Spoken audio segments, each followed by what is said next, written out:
guys, for today's video, syempre hindi naman ako papayag na matatapos ang taon na hindi natin makakasama ang isa sa pinakamahal kong tao sa buhay ko. Kinilig. And kaya naman pagbibigyan na namin kayo, this is our first collab ever. Yung talagang kaming dalawa lang sa buong content and sobrang excited ako sa mga mangyayari dahil marami akong ihinanda sa inyo. Hindi lang siya isang Q&A lang, kundi lahat ng gusto nyong malaman. Gagawin natin sa vlog na to. Kaya naman, hindi ko na patatagalin at isa lang muna ang masasabi ko. At na! Siyempre wala tayong ibang makakasama ngayon, kundi ang isang lalaking nagpapaganon-ganon ng ice ko lagi. Yung talagang kahit na anong gawin niya, pag nakita ko siya gumaganon yung dalawang puso sa mata ko. Yes, bulang-bula. Pasok na pasok! Siyempre ang true me points, walang iba kundi si Bobby Rayforce! Hi guys! Ayan, si Daddy Ray ang makakasama natin for today's video. And sisimulan natin tong vlog na to sa light question papuntang intimate question. So meron tayong tatlong segment. Ito ang Get to Know Us individual, Who's Who, and the Intimate Question individual. Kaya sisimulan muna natin ang light. Isa lang masasabi ko! Harap na! Okay, first question. Full name. My full name is Zainab Muhammad Ocampo Harake. Parks! Palitan mo muna. Ikaw na. Yun yung ibig ko sabihin. Bobby Ray Barbosa Parks Jr. Age. 24 December 11, 1998. 30 February 19, 1993. Height. 5'7", 5'8". 6'4". Nationality. Half Filipino, half Lebanese. Half Filipino, half American. Work. Vlogger / actress. Basketball player / business owner. Childhood province. Bacoor, Cavite. Batangas. Favorite color. Black, pink. Black. Okay, next, Who's Who? Sinong kadalasan ang nagbabayad ng bills? Ito, naurat ako dito. Nyawa. Recently ako. Siya, mas madalas siya. Pero explain mo yung rules natin. So, ang rules namin, kasi di ba marami ako laging kasamang Team Sebi and staff, sobrang dami talaga siya kasi lagi siyang mag-isa lang. Or kaya, kung may friends man siya, bilang lang din. So, kapag nasa side ko, marami akong kasama, dapat ako yung magbabayad. And kapag kaming dalawa lang, siya. Eh, madalas lagi niya ako sinusolo. Kuya, siya yung madalas nagbabayad. Pero kahit kasama yung mga bata, siya na din yung nagbabayad. Wala na rin ako magawa. Anak naman. Daming pera eh. May tumalo na sa akin. Tulad ng sinabi ko, OFW, nagtatrabaho para masuporta kayo. Masusuportahan ko rin yung chess mo. Malapit na ako maggigil. Sinong kadalasang nangangalapit? Oy, magtaas ka ng kamay. Magtaas ka ng kamay. Sino pa ba? Siyempre, girl tayo. Hindi, namimiss lang kita. Yes. Yun lang yun. Siyempre, lonely nga ako. Tulad ng sabi mo, nasa Japan ako mag-isa. Siyempre, pag umuwi ako dito, Basta siya yung nakikita madalas tayo. nangangalabit. Dami explanation eh. Minsan lang ako magkaroon ng tama sa relasyong to eh. Next. Sinong mas nagmamahal? Ako. Daddy ako. Ha? Ako. Paano mo naman nasabi? Lagi ko sinasabi yun kasi mahal na mahal kita eh. Ako. First time pa lang kita ma-meet, mahal na kita, di ba? Oh. O, di sige siya. Ayoko na mga Tayo mo kwento. Next question. Oh, sige. Sinong mas mukhang magloloko? Siya. Understandably, ako mas mukhang magloloko. Pero sabi ng astrologist namin na siya yung magpapayak sa akin. Oh. Subukan mo talaga ako lokohin. Wala akong balak. Accountable naman ako sa maraming tao. Diba? Team Sebi. Churchmates. Pamilya ko. Plus 14 million subscribers. Subscribe para maging 15 na. No? Subscribe para maging 15 na. Sinong mas unang nanunuyo? Siya. Oh. Guilty ako dun ah. Ma-pride kasi ako eh. Pero minsan, lately daddy, pinatry ko naman ng Oo nga, na-appreciate ko naman. Pero love na love kita. Gusto lang kita i-guide ng tama. Tulad niyang health mo. Tsaka pag nanuyo to, parang nangaaway. Ang dami explanation. Para maintindihan mo. Oh, better to over-communicate. Oo. Yun na lang, better to over-communicate. True. That's better naman. Imbis na magalit for no reason. Mag-explain pa siya habang nanunuyo. Sino ang mas mahaba ang pasensya? Basta yung mahaba pasensya niya ni Daddy Ray. Ay, nako. Thank you, God. Thank you na din, kasi Thank you, kung- God, for the grace talaga. Hindi. Yun naman sabi ko. Feeling ko din naman, hindi din naman ako talaga mag-work sa partner na hindi talaga mahaba yung pasensya sa dami ng pinagdaan ako sa buhay. Alam mo, lahat ng masama na sa akin. Nakakainit. Iisipin na talaga ng tao ko yung toxic sa relasyon. Parang feeling ko normal naman sa babae yun kasi iba yung emosyon namin, lalo na sa mga mami na. Hindi naman yun excuse na laging tama, pero iba lang talaga yung temper ng emosyon namin. So ako, I'm sorry. It's okay. Love you. I love you. Patience is a virtue. Sinong mas malambing? Ako. Recently, yeah. Ako. Ikaw. Ako. Recently, yeah. Malambing talaga ako eh. Malambing ako, Daddy. Bel? Umuo ka na eh. Oo ba? Recently. Di ba? Ako yung nangaaway. Sinong mas mature? Halata naman sa age gap, di ba? Tanda na ako. Kuya ko to eh. Oh, kuya. Sa kuya. Kuya na naging tatay. Pero yung pagka-matured niya, sobrang blessing sa akin yun. Kasi kung di siya matured, Diyos ko, saan ako abutin ito? Yeah, Laking perfect tulong sa buhay ko and sa buhay relasyon na meron ako ngayon. Perfect yung age gap namin. Yes, perfect. Kung nag-meet tayo same age, I don't think na... Mag-work kaming dalawa. Yeah. Lagi namin pinag-uusapan yun eh. Tsaka yung mga napagdaanan namin sa buhay. Iba na, Tama. iba na yung priorities, iba na yung focus Yeah. at this age. Oh, you forgot. Hindi oh. Love you. Sinong mas magastos?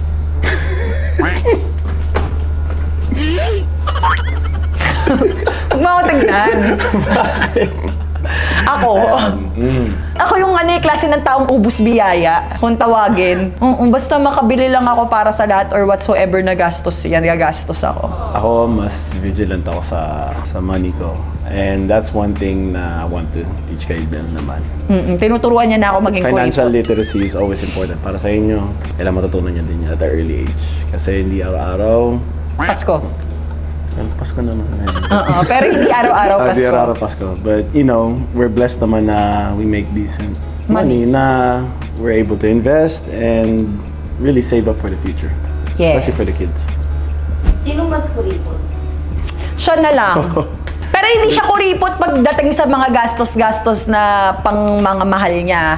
Kuripot lang siya sa sarili niya para makasave siya pang gastos sa mga mahal niya. Yeah, yung kasi enjoy ko eh. I feel like I experienced a lot of things already and got the things that I wanted.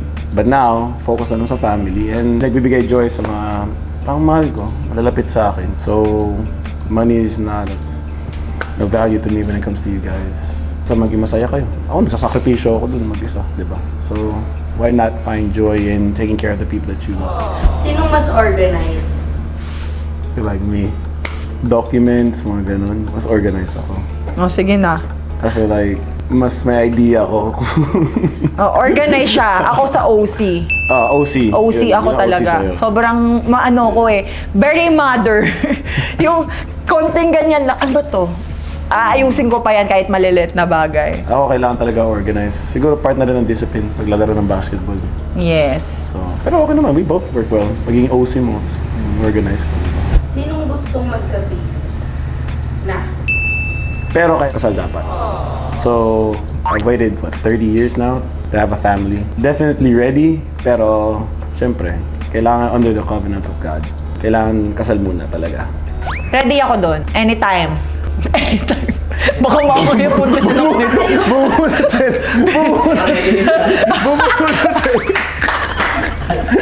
Bubunot ka rin.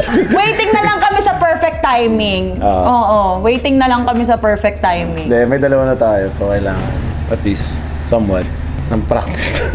Pagka-practicean ko yan. Ayun, ayun. Nakakatuwa naman kasi I guess the kids are truly a blessing. Yeah. Siguro nag-aantay na lang perfect timing kasi nga may 2 kids na. So sila na lang muna ang focus sa Yeah. ngayon. Sinong mas gustong mag-settle? Siya talaga. Siya, Ako, I feel like kahit sa career ko rin sa basketball, mas gusto ko na rin mag-settle with kids, family. So, depende pa next year kung anong gagawin. But yes, definitely priority yung family ngayon. And sobrang papasalamat ako kay Bel na very understanding kahit malayo ako sa trabaho. Yes, support naman ako. Supportive ako sobra. Wala kayong maririnig na reklamo sa akin. Yes. Minsan lang. Maglalambing lang ako. Dito ka na! Minsan lang. May kita I sa mga, need you! sa mga ibang vlogs. Ganun. Oo. Pero lagi ko sinasabi kay Daddy Ray kung ano yung magiging desisyon niya kahit saan siya doon na ako. Ang galing. Naiyak ako. Sobrang matured ng relasyon natin. Hindi na ba toxic? Hindi naman. Hindi naman talaga tayo toxic. That's good. To begin Yeah. with, hindi naman. Medyo hindi nagkakaintindihan minsan pero hindi toxic. Yun ang sure. Yeah. Okay, so nandito na tayo sa heart part ng vlog. Para sa akin, heart to kasi bago pa mag-start yung intro ko kanina pa ako kinakabahan. Kasi matalinong tao to si Daddy Ray. Ang lupit magtanong nito eh. Alam ko pinaghandaan niya to. Simulan na natin yan. Eto, walang halong echos, walang halong kahit ano. Gusto ko talagang galing sa puso yung sagot. Dapat lang. So ayun. Sinong una ako? Ladies first. Okay. Bakit ako sa dami-dami ng babae sa mundo? I feel like we both chose one another.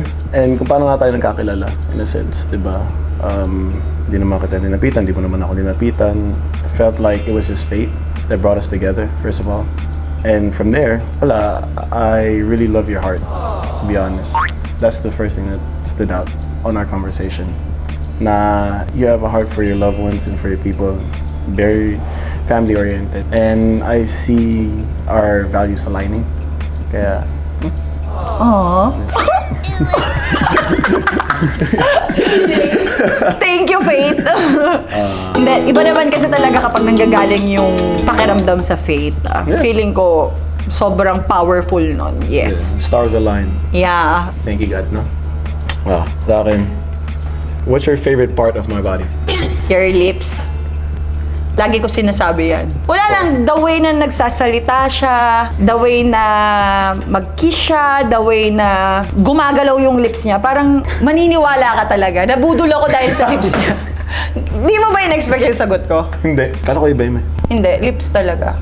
Favorite ko yan. Forever ko magiging favorite yan. Hindi niya kailangan ng lip filler eh. Babaw ko ba? Bakis nga ako. Dali na. Tuka.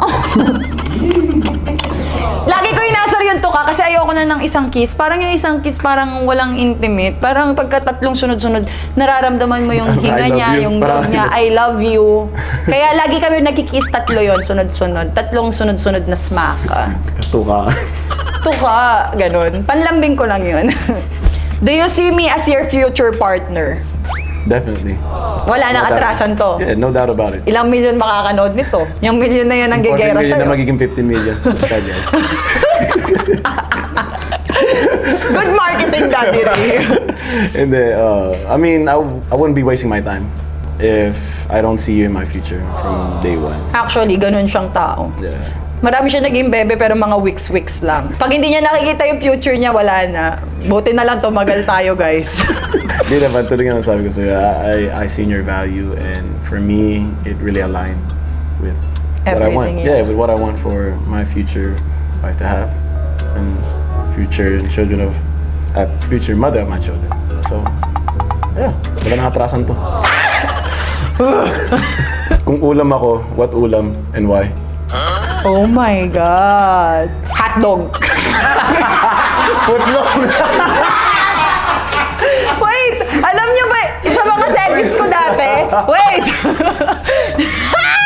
Sa mga service ko dati, alam niyo yon. Alam niyo yung lagi ko sinasabi kasi favorite ko yung hotdog. Everyday hotdog. And everyday kitang pipiliin. Pero hotdog ka nga lang. Putlong? Hindi, hotdog talaga. Yung pula? Oo. German prank? Yawa kayo! Anong pinakaayaw mo sa akin? Sometimes you get abused because you're so nice. Like, people have the stigmatism over you na yun nga, masungit ka and all that. But then, you open your heart, you open your home to people, and people tend to take advantage. Sobrang hindi ko nang gustuhan yan. So, it's a give and take, I guess. But you're working very, very hard to be smarter and have more discernment sa mga decision mo of who you keep around you. So, I'm proud of you for your growth. I'm proud of you for your maturity. Yun lang naman. I just want to protect you. Yeah. Oo. Medyo ganun talaga ako. Lapitin ako ng mga walang yang tao. Yung akala mo mabuti yung intention, walang yain ka lang, then up and down. My God. Thank you, Daddy. Ay, yun ang pinakaayaw mo sa akin. Kinilig naman ako dun. What is the first thing you notice about me? Other than my lips? Your height. Height talaga. Ewan ko. Yung height, yung unang mapapansin mo sa kanya. Pero kung, like ako, nakilala na kita. Unang mapapansin ko sa'yo, yung pagiging manly mo talaga. Father figure. Literal. Wala akong masabi. Kahit ako nagkaroon ako ng tatay, 24/7. Hindi, good thing siya, Daddy. Kasi bihira sa lalaki na yung ganyan mag-isip eh. Tsaka ganyan mag-handle ng situation. Lalo na kapag nasa hardest part ka ng buhay mo. So, blessing yun. It's a gift for you. Thank you, Dad. Anong naramdaman mo nung unang beses na nalaman mo may anak ako? Grateful. Kasi children are a blessing. And for me, I told you, I wanted to have a family at an early age. 24 to 26 pa lang ako gusto ko nang karoon ng family. It wasn't in God's plan. So, meeting you and knowing that you have children, just a blessing. Kaya natatawa nga ako when people say like, isn't that extra pressure, this is that. Hindi naman eh. I feel like, yes, more things to work on, pero you focus more relational things, like building relationship with the kids, with you, and the more the merrier, to be honest, in that point. Kaya I didn't feel any hesitation. Kasi walang hesitation talaga. I don't see you any different from a person who doesn't have a child. I feel like it matured you. It made you the woman that you are today. And that's the woman I fell in love with. So why would I want it to change? Kaya ang daming gusto ng Ray Parks. Alam nyo na. Di ba? Hindi naman totoo naman eh, di ba? Like, if you didn't have the kids, you would be a different person. Madami ako magiging kaagaw talaga dito. Madaming susubok umagaw. Kasi ganyan siya mag-isip. Pero kampante naman ako. Thank you, Daddy. Ikaw lang. For accepting me and the kids. Especially the kids talaga.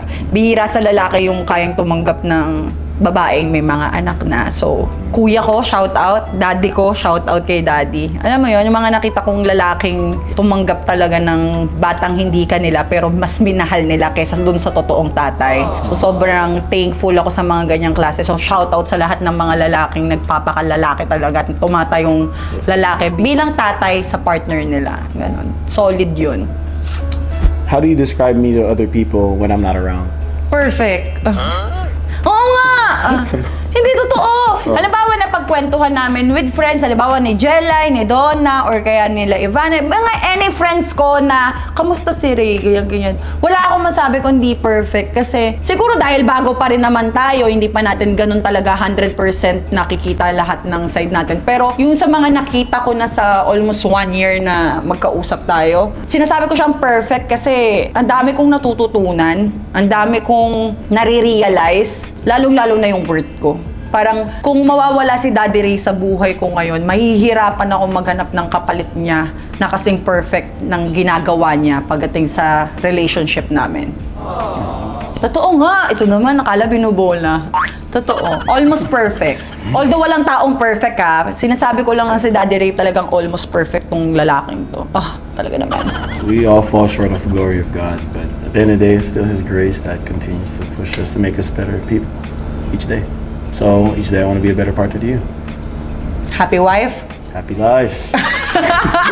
golden rule. Golden rule. Nakikita mo bang kakumpetensya ang mga anak ko pagdating sa pagmamahal ko sa'yo? No, definitely not. Like, our love for our children is special. Yung priority nga talaga is sila. So kahit nag-aaway tayo or we're having miscommunication, basta nandyan sila, you know, focus talaga. So I don't feel like I'm competing for your time with them. Kasi they deserve. And the good thing about you naman talaga, you make time for me. And tingnan mo, dito 1 week lang. Ang dami na natin nagawa.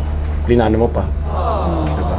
That's not typical you, but you went above and beyond. Diba? So good job. Where is one place that you would want to visit? Your other half. Family ko? America. kung saan ka lumaki, ganon. Gusto kong malaman lahat tungkol sa'yo, kahit nung wala pa ako. Although nakukwento mo, pero iba yung nandoon ka, kinukwento mo ng masaya ka, kasi memories na talaga yung naaalala mo. So, excited akong gawin yung mga ganong bagay with you. So the same way na pag pumunta tayo ng Bacoor, parang gano'n. Yeah, kung paano pag pumupunta ako sa Bacoor, daddy dito, ganyan-ganyan. Yung parang talagang nag-open ka para mas makilala ka ng tao. Di ba ako open sa'yo? Open ka nga, hindi lang tayo pa nakakapunta doon. Wala akong visa. Gusto ko na passport. Dual passport pala to. Teka lang. Passport. Hindi naman kita binahal dahil sa passport na meron ka. Sinabi yan eh. Sinasabi ko lang na yun yung gusto kong i-explore with you para makita ko talaga lahat-lahat about you. Hanggang saan mo ko kayang suportahan pagdating sa karera ko? May follow-up question yan pero yun muna. Pinakita ko naman sa'yo eh. Kaya manood kayo this December. Ay, ito yung follow-up question. Anong Support. Sakripisyo yun. anong naramdaman mo sa first project na ginawa ko bilang isang actress? Yung totoo? Proud ako na you're taking on a challenge that's difficult talaga. Mahirap. Mahirap talaga yung role din na punta sa'yo. Pero growth din siya sa atin eh. May mga na-realize tayo. Yeah. For a relationship na alam natin yung kaya natin sa hindi natin kaya and kung ano yung beneficial para sa relationship natin at sa pamilya natin. Yes. So, I feel like we needed it. Kinailangan natin. Para malaman natin kung ano magiging sagot. Oo. Kasi, todo push naman din ako dun. Supporta naman ako dun. And, ayun, you did a great job professionally. Ginalingan mo. And, sakit sabihin nung ginalingan mo. Parang, sakit sabihin. Ginalingan mo, pero ginalingan And mo. by the way guys, yung papanoorin yung movie this coming December 25, which is ang Kampon. Nung shoot ko yan, si Daddy Ray talaga yung kasama ko during the taping. Talagang kasama, nasa labas, nag-iintay. Hindi ko alam kung ano yung result eh.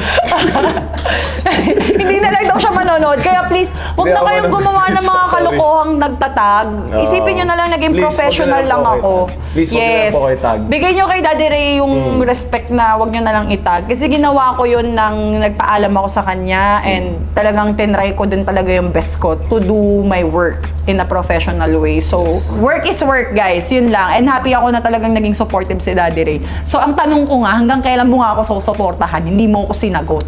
Sa dulo ng walang Okay. Thank you for understanding and supporting. You're the best, always. Then- Napahawak ako. Iba yung naging question. Dito lang kami naghawak kamay. I love you, Daddy. If you could have 3 wishes from me, what would they be? One, yung hindi ka magbago. Kung paano ka sa amin ngayon, sana ganun pa rin sa tagal na panahon na pagsasamahan natin. 2, mahirap to Kasi hindi ako mahiling na tao eh. Huwag mo ako lolokohin. Huwag mo ako lolokohin. 3, please be a better father forever. Mapasa mga batang anak ko at sa magiging anak mo soon. Kasi deserve ng... Like, kahit hindi nga sa akin. Anak natin. Anak natin. Hindi. Ulitin- Manifest. Okay, manifest. Siya yung nakikipaglaban. O sige, Ikaw sa mahilig anak natin. mag-manifest eh. O sige, maging better father ka lifetime. Kasi sobrang daming lalaking nagkakamali na hindi nila naiintindihan na ang pinakamalaking apektado yung bata talaga. Agree. So kahit hindi na para sa sarili ko, para na lang sa mga bata. Yung hanggang lumaki sila, nandiyan dyan yung Ray Parks na best daddy kung tawagin nila. Ayun lang yung wish ko. Okay na ako dun. Kasi hindi, Hanggang saan mo kami kayang panindigan? I said, forever. This is forever. Sabi ko naman sa'yo eh. Maraming magwawala. Babalikan nila tong vlog na to. Balikan nila.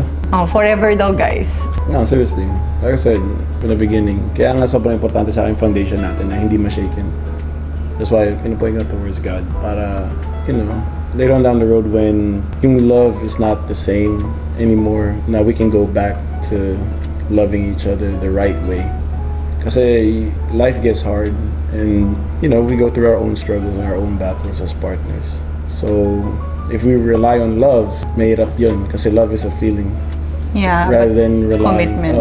Relying on the commitment na babalikan natin yung foundation, pati yung base natin. Yeah. It overcasts the love.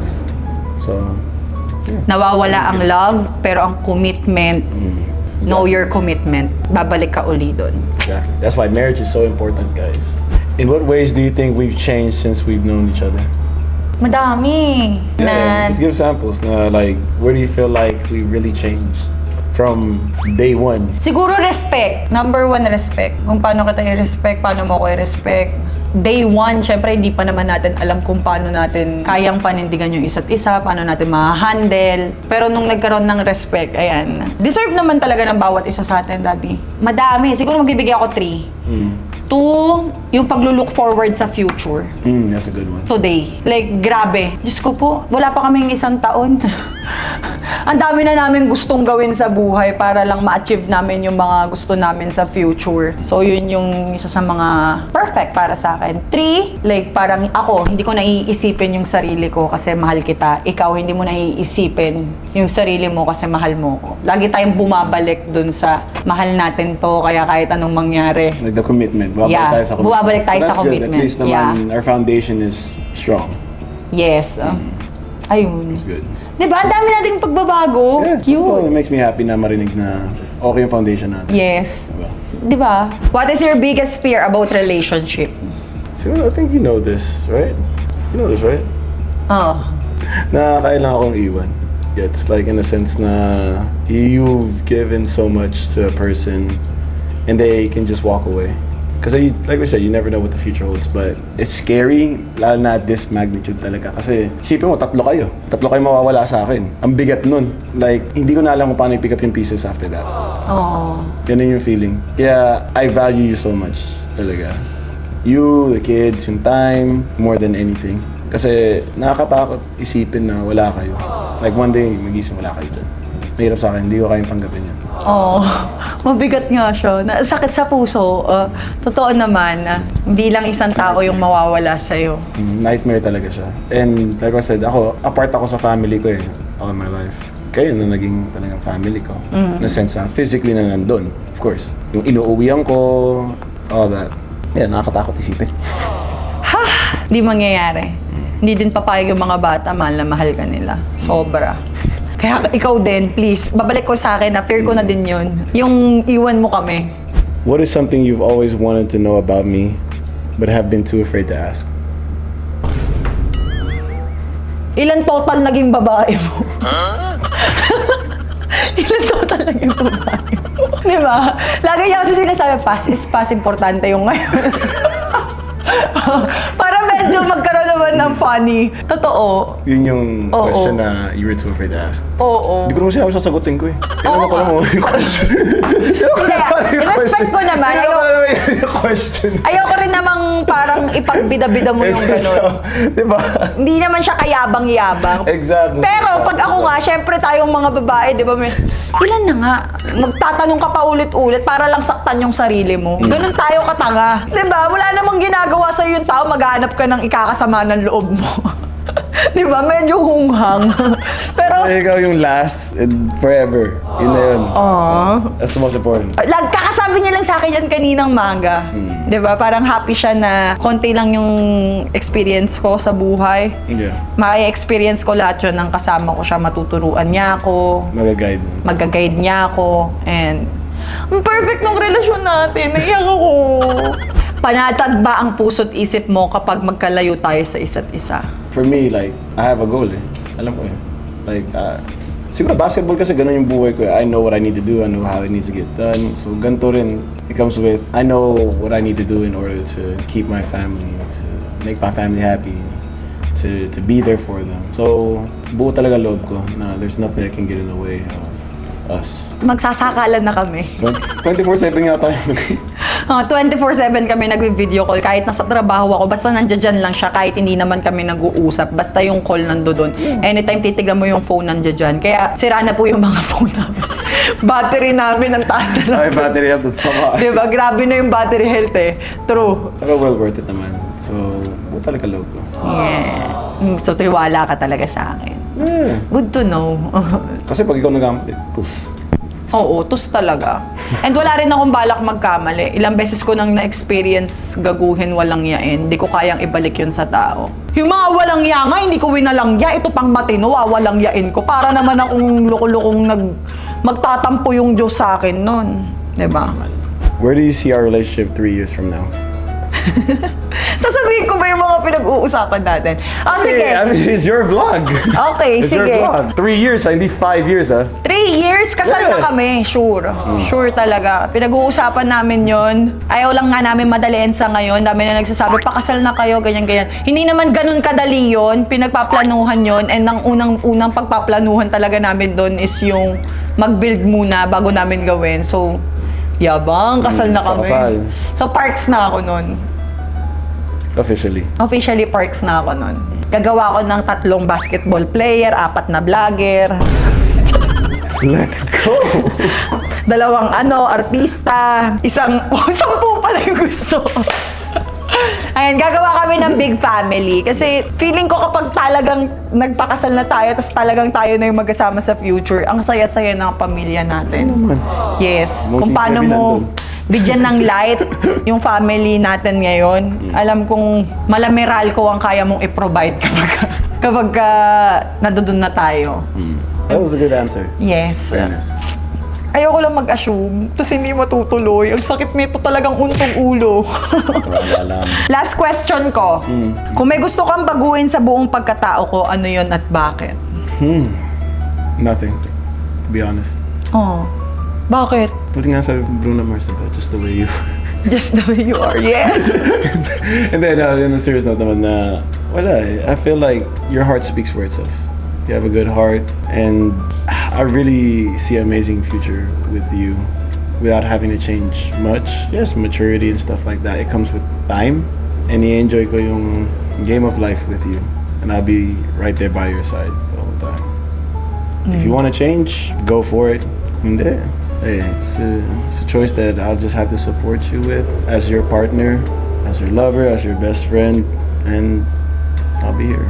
Ang sarap nung ganun, no? Di ka babaguhin ng tao para lang sa kung anong gusto nila sa sarili nila. Kundi susuportahan ka nila, sasamahan ka nila, kahit na maging iba-ibang klaseng tao ka pa sa isang buong buhay mo. Ang sarap magkaroon ng ganung partner. Panindigan mo yan, babalikan ko tong vlog na to. 2023. Babalikan ko to. Hindi pwedeng mawala. December 2023. Alright, for my last question, why do you love me? Akala nyo madaling tanong, pero ang hirap niyang sagutin. Kasi di mo naman talaga may explain kung paano mo mamahalin yung tao dumating sa buhay mo ng ganun lang. Sabi ko nga, di ba, gift siya sa akin. Hindi ko hinanap, kusang dumating, kusang binigay. So, siguro number 1, sige, ito na lang, sasagutin ko na lang kung bakit mas mahal na mahal na mahal na mahal kita. Kung paano mo tignan si Lord. Grabe, yung faith mo sa kanya, Daddy. Kung paano mo nilalagay yung faith mo kay Lord sa gitna ng relasyon natin. Kung paano mo ako tinuturuan makilala yung Diyos, yung mga bata. So, tingin ko, number 1 turn on sa akin yun. Kasi sobrang dalang na nga ng ganong partner ngayon. Pero, gift talaga sila ni God. And sila yung panghabang buhay na talagang gugustuhin mong makasama. And sabi mo nga, di ba, nawawala yung love. Pero kung yung commitment and yung faith mo nandoon, babalik at babalik ka. Yeah, the Yeah. love will come back. So that's the reason. Good Yeah. answer. Good answer. Uy, kinabahan ako. Kala ko di ko masasagot. Pero tama yung sinabi ko. Yes. Good job. Good job. Yes. So, tapos na tayo sa intimate question. Grabe yung tanong. Medyo parang yung puso ko gumaganon the whole time. Ikaw ba? Parang nakakatakot magsalita ng mali, di ba? Pinag-iisipan talaga yun. Yeah, pinag-iisipan. talaga. Pero dapat totoo, minimin. Minin mo ba lahat ng sinabi mo? Of course. Ako din, minin ko lahat ng sinabi ko. Pinagpe-pray ko gabi-gabi na it's all worth it soon. Same thing din naman when it comes to you. Kaya hindi kita. And I will always support you. I will always have your back. Yeah. I will always stand by you. I will always protect you. Love you. Okay. Leave. Babu! Please don't forget to like, share, subscribe, and click the notification bell for more updates and for more upcoming videos. Nag-rap na ako. Babu! I love you guys! Mwah!